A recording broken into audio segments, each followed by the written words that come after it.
Rendez-vous compte, il y a un an, on était seulement au balbutiement de l'Orcana, le jeu n'était pas encore sorti, et là maintenant qu'on va arriver au terme de la première vraie année de vie de l'Orcana, rendez-vous compte à quel point le jeu a évolué et tout le parcours qu'on a fait ensemble en un an. Je trouve ça quand même assez ouf pour un jeu tout neuf de faire autant en si peu de temps.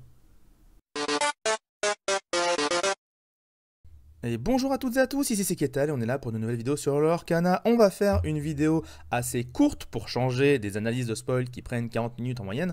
Et on va faire la fameuse vidéo des tops et des flops quand même de ce chapitre. Ça serait dommage de ne pas en faire, surtout qu'on est maintenant à entre 2 et 3 semaines de la sortie du nouveau chapitre de l'Orcana. Donc il était grand temps que je m'en occupe, normalement je fais bien plus tôt.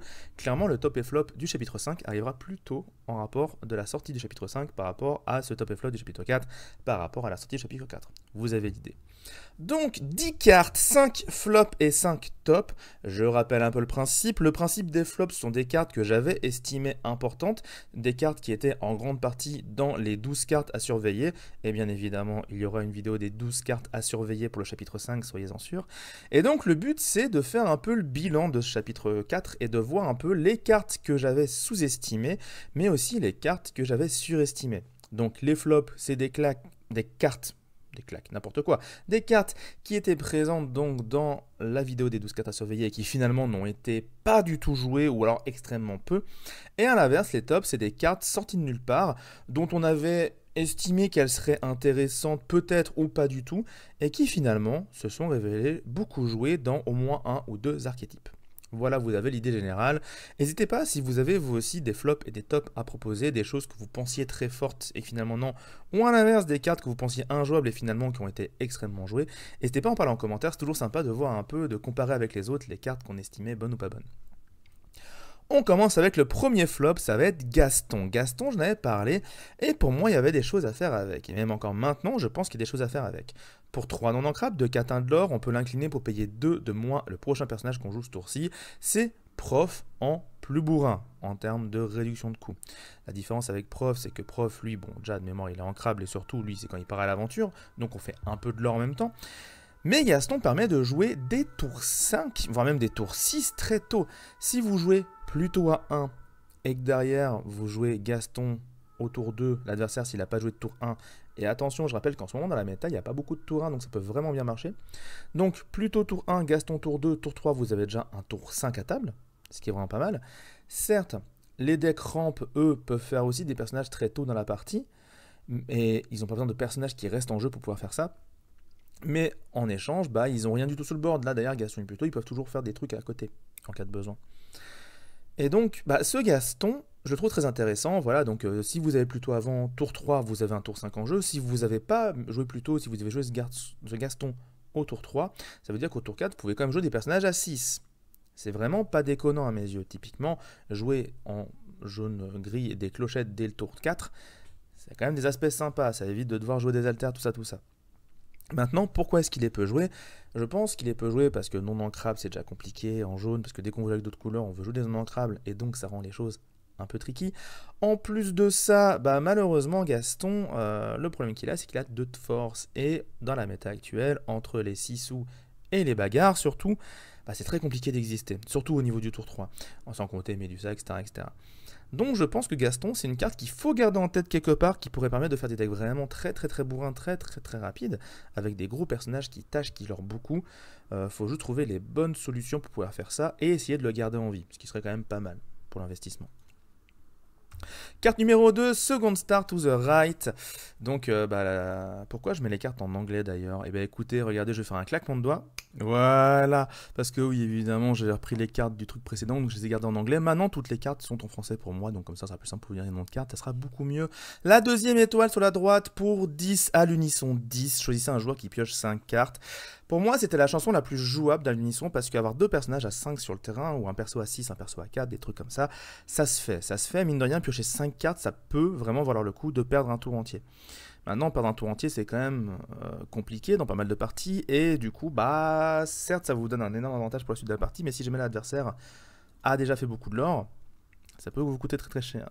Alors évidemment, les decks Jafar en rêve. Je sais qu'il y a des decks qui ont joué cette carte-là, essayé de la jouer compétitivement avec Ursula à 3 qui double chante et Jafar pour essayer de faire 10 points d'un coup en chantant 2 fois la chanson. Et en plus, l'avantage, c'est que non seulement on fait 10 points, mais en plus, on donne pas de carte à l'adversaire. Donc nous, on a une nouvelle main de 10 cartes et donc on est vraiment bien derrière. Donc la combo est un peu particulière à sortir, on va pas se mentir, mais elle est très rigolote. Toujours est-il que la deuxième étoile sur la droite, bah voilà, il y a des trucs sympatoches à faire en soi, mais la carte coûte très cher, elle est quasiment injouable en dehors de l'unisson, disent donc c'est beaucoup trop cher. Vraiment, c'est une carte, je veux dire, même en violet-gris où on pioche énormément, mais beaucoup de cartes en encre en général, ça devient trop compliqué à jouer, je pense, la moitié du temps. Donc, deuxième étoile sur la droite, dommage, carte intéressante, mais malheureusement trop compliquée à jouer de manière générale. Pourtant, il y a des choses à faire avec, donc voilà. Si un jour il y a un deck où il y a des chanteurs de malades et tout, genre la Mulan qui permet de chanter des chansons de son deck gratos, des trucs comme ça, peut-être, on verra. Ça me paraît trop compliqué à mettre en place pour l'instant. Mulan, archère d'élite, toujours en flop, la numéro 3 pour 6, 2-6 de l'or, alter 5, si on joue ce personnage en utilisant ses capacités alter, il gagne plus 3 d'attaque pour ce tour, ce qui en fait une 5-6, et surtout cette fameuse capacité, à chaque fois que ce personnage en défie un autre durant votre tour et inflige des dommages, on choisit jusqu'à 2 autres personnages, et on leur inflige à chacun autant de dommages. Pour moi, il y avait vraiment des trucs à faire avec cette Mulan, parce que mine de rien, quand elle arrive tour 5, elle a 5 d'attaque. Tour 5, à 5 de vie, il n'y a pas grand chose qui survit. Et vu qu'elle peut taper 3 cibles, s'il y a un personnage en phase d'incliné, elle rase la table tour 5. Il y a des Mulan pas chères qui sont pas forcément les meilleures, mais qui sont intéressantes néanmoins. Et donc, pour moi, Mulan, c'était un potentiel excellent remplacement à n'importe quelle carte de reset, que ce soit Sisu ou que ce soit Soyez prête. Donc, Mulan, je continue de penser que c'est une très bonne carte, je continue de penser qu'un jour, peut-être, elle fera un taf de malade. Même la jouer tour 6, si vous avez du boost de force sur votre board, elle vaut vraiment le coup. On parlait justement avec le chapitre 5 des potentiels decks qui vont vouloir booster la force pour faire des effets supplémentaires. Mulan en est une très bonne carte parce que vu qu'elle va booster sa force, elle va vraiment taper sur 3 personnages à la fois. Et si elle tape sur 3 personnages à la fois avec de la force boostée, elle va faire un carnage. Vraiment, elle peut raser des bornes à toute seule. Ça peut être une vraie menace. Donc je continue de penser que Mulan c'est trop fort. Certes c'est un flop, j'assume. C'est un flop. Mais je continue de penser qu'elle est trop forte et je pense qu'elle va arriver dans des decks un jour ou l'autre, c'est certain à mes yeux. Triton, bon alors, la numéro 4, Triton, quand je l'avais dit dans les 12 cartes à feuiller, j'avais directement dit que c'était un peu du troll de ma part. Parce que j'avais du mal à trouver des cartes bleues qui vraiment allaient parfaitement que ça. Bon, j'ai quand même trouvé 2 tops à jouer derrière, il n'y a pas de souci, vous inquiétez pas, 2 cartes qui sont quand même assez jouées. Mais Triton, j'avoue que, je l'aime toujours. Mais c'est trop compliqué à jouer. C'est trop compliqué à jouer, même avec l'alter, faut avoir des lieux, faut avoir un personnage qui coûte cher, faut pas qu'il se fasse bannir. En ce moment, c'est compliqué parce que des cartes qui bannissent directement, il y en a quand même encore quelques-unes, surtout si t'as peu de personnages sur le terrain. Donc, bon, un peu dommage, ça me rend un peu triste. Maintenant, il suffit d'avoir des lieux, faut pas qu'ils soient vraiment avec des personnages dedans, donc ça reste intéressant. Et encore une fois, si vous arrivez à baisser suffisamment l'attaque des adversaires, ils peuvent plus vous taper dessus, et là ça devient une course au lore, c'est le premier qui gagne. Sachant que vous avez un avantage, c'est que si vous êtes derrière à la course au lore, vous pouvez taper les adversaires qui n'auront pas d'attaque, pour ensuite faire la course au lore et gagner. Donc, Triton, je continue d'aimer, même si c'est compliqué. Et encore une fois, on a vu dans le chapitre 5 qu'il allait y avoir plein de cartes qui jouent encore sur les lieux et les objets, des trucs un peu similaires dans le genre. À voir ce qu'on peut en faire. Et la dernière carte du flop, pareil, c'était un peu une carte pour le LOL, un peu une carte où j'espérais que les decks balais soient jouables au chapitre 4, et ils sont jouables, parce qu'il y a quand même des personnes qui font genre 10e place au 7 Championship de Trollune, de mémoire, avec un deck balais. Il y avait d'ailleurs 2 ou 3 decks balais, j'étais assez surpris, mais le problème des decks balais, pour avoir beaucoup testé les decks balais, c'est que si jamais ça prend l'avantage en early, en début de partie, vraiment c'est super fort, parce que c'est très dur à arrêter. S'ils mettent en place les balais, les Mickey, les machins, ça remonte en main, etc. C'est vraiment très très dur à arrêter parce qu'en plus en violet gris, ça a énormément de pioches. Par contre, le problème c'est que si les balais n'ont pas vraiment leur lit, ils n'arrivent pas à avoir de chanteur. Vu qu'ils jouent pas d'alter, ils n'ont pas de chanteur, ils n'ont pas la ils n'ont pas plein de choses dans le genre. Et du coup, à partir de là, ils ont peu de moyens de revenir dans la partie. Ils ont toujours tué la bête, mais si jamais c'est pas chanté, c'est un peu compliqué. Et les decks balais manquent potentiellement un peu de pioche aussi, parce que vu qu'on joue beaucoup de balais, on n'a pas forcément la place de mettre tout ce qui est Merlin, Lapin avec les mimes, ou alors la fée bleue des alters. Donc c'est un peu compliqué. Mais j'aime bien l'idée, peut-être que plus tard il y aura d'autres balais qui sortiront. Là pour l'instant on n'en a pas vu de nouveau dans le nouveau chapitre, donc je pense que c'est un archétype qui va rester un peu en retrait.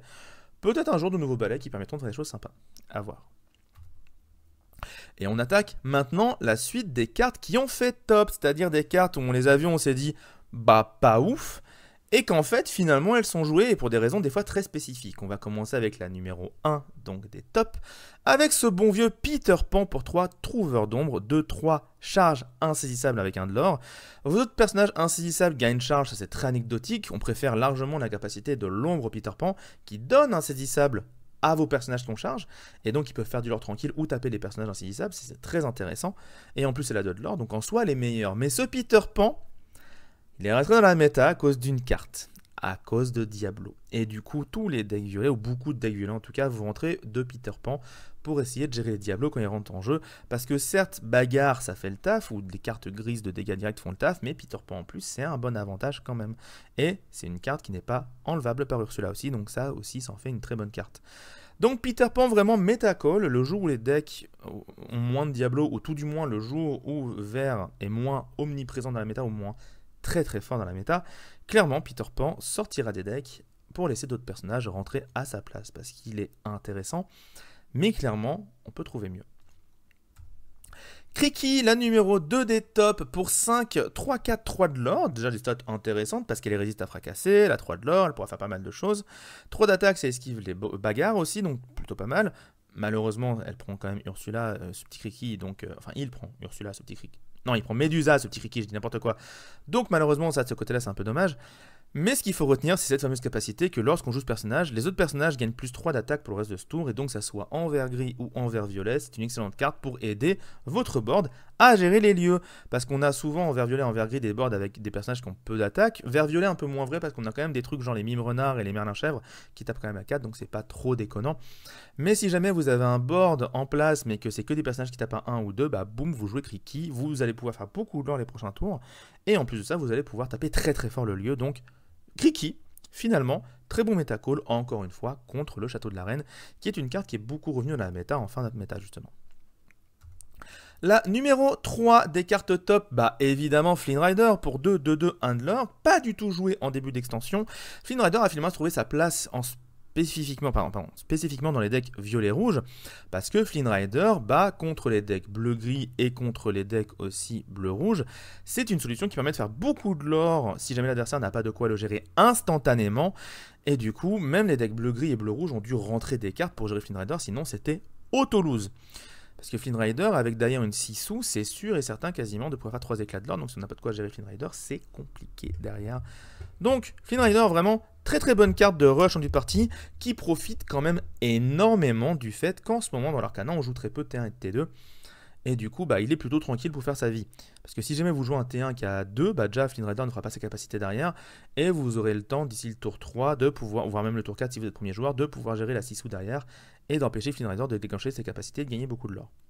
Donc, très très bonne carte. A voir si elle reste dans une méta du chapitre 5. On ne sait pas si jamais il y aura beaucoup de personnages à 1 qui seront joués ou pas. Donc, on ne sait pas si jamais ça sera fort ou pas. Carte numéro 4 des tops, bah, le bloc de glace. Alors, en vrai, en bleu, dans ce chapitre, il n'y a vraiment pas beaucoup de cartes qui sont si fortes que ça. Ou alors je les ai mises dans le top justement, genre la Ariel qui a 5 de l'or, je l'ai mise dans le top, elle est dans le top très clairement, elle est très très jouée. Mais des cartes qui sont vraiment dans le top, il n'y en a pas tant que ça. J'ai hésité à mettre Orville, pour être honnête, le fameux Eureka, mais je trouve toujours que c'est pas une bonne carte, je vois pas tous les decks le jouer, donc j'en suis pas fan. Par contre, il y a une carte qui a trouvé sa place en x2 dans tous les decks bleu-rouge, c'est le bloc de glace, bien évidemment. Bloc de glace, pourquoi? Parce que ça aide à jouer bagarre, parce que ça aide à jouer Médusa, parce que ça aide à jouer la 6 sous Alter qui va donc raser le board. Bon objet à 1 début de partie, en plus ça permet de mettre un peu plus d'objets en début de partie, donc de pouvoir plus facilement trigger Flaversham en cas de besoin. Donc non, clairement, bloc de glace, vraiment très bonne carte, et là vous voyez j'ai les cartes bleues à côté, et je regarde s'il y a d'autres cartes dont je pourrais parler au cas où, et en vrai, bah non, il n'y a pas de carte qui me fait waouh en la regardant, et où je me dis waouh, vraiment, cette carte là dans cette méta, c'était incroyable. Donc le bleu n'a pas autant eu de bonnes cartes que ça, comme le gris d'ailleurs, on va en parler après, mais... bah, bloc de glace, quand même, c'est une carte qui fait un solide x2 dans les decks bleu-rouge, et pour le coup, j'en avais pas trop parlé. Et la carte grise qui a fait des surprises, parce qu'on avait parlé bon, du balai et de Ariel. Non, on n'avait pas parlé d'Ariel. Si on avait parlé d'Ariel, tout d'un coup, j'ai un immense doute, donc on va très rapidement regarder ça, vu que j'ai les cartes des 12 cartes à surveiller juste à côté. Non, on avait mis la Fortisphère, et la Fortisphère est très très jouée. Le balai n'est pas très joué. Et il me fallait un petit flop gris quand même, histoire de... Et pour être honnête, bah voilà, ce Taladin... Pardon, un petit top gris, pour être honnête. Et cet Taladin, clairement, c'est un bon top gris. À la base, son alter est vraiment nul parce qu'on joue pas de lieu en gris, donc c'est pour ça qu'à la base on s'était dit c'est pas ouf. En plus, le temps qu'on le pose, on doit attendre un tour avant de pouvoir péter les objets, donc c'est compliqué à ce niveau-là. Mais au final, non seulement il trigger la fée bleue ou Bucky, et évidemment Aladdin, c'est clairement pour Bucky que je l'ai mis là, même si pour les decks violet-gris avec la fée bleue, Aladdin est un excellent alter et pète objet par l'occasion. Et en plus de ça, bah, mine de rien, contre les decks bleu-rouge, bleu-gris un peu aussi, mais surtout bleu-rouge, et ben ça permet d'enlever 1-2 objets facilement dans la partie avant qu'ils soient gérés par l'adversaire. Donc Aladdin, qui à la base me semblait pas fou parce que le fait qu'ils doivent attendre un tour comparé à Benja, qu'il n'ait pas de l'or, etc., ça le rendait un peu compliqué. Mais au final, il fait grave le taf et l'alter n'est pas là pour le jouer plus vite, il est surtout là pour déclencher d'autres effets. Et ça, c'est un truc que j'avais clairement sous-estimé en analysant la carte à l'époque. Et donc voilà, je vous avais promis une vidéo courte, on est clairement dans le domaine de la vidéo courte. J'espère que ça vous a plu, on se retrouve très très vite pour la suite et la fin des analyses de cartes. Pour une fois, j'aurai fait toutes les cartes d'un chapitre, et ça je peux vous dire que c'est quand même assez un accomplissement pour moi. Donc ça va être très sympa, en ce moment je meurs de chaud, en plus les vidéos, vos défis à la vitesse des éclairs, je dois me préparer pour Bologne, bref, plein de choses à faire. Mais donc on se revoit très très vite pour justement cette fameuse analyse de cartes. Et la semaine prochaine, à la suite de Bologne, on fera une vidéo d'analyse et je vous ferai évidemment un retour de ce qui s'est passé à Bologne, etc., etc. Très vite arriveront les 12 cartes à surveiller. Très vite aussi arrivera la vidéo des cartes qu'il faut choper en scellé, des conseils pour le scellé du chapitre 5. Donc voilà, sur ce, moi, je vous fais des gros bisous et je vous dis à bientôt. Ciao tout le monde. On est à seulement 2 jours de la sortie officielle du 7h et à 10 jours du Lordscana Challenge. Alila perd son paroxysme, j'espère que vous êtes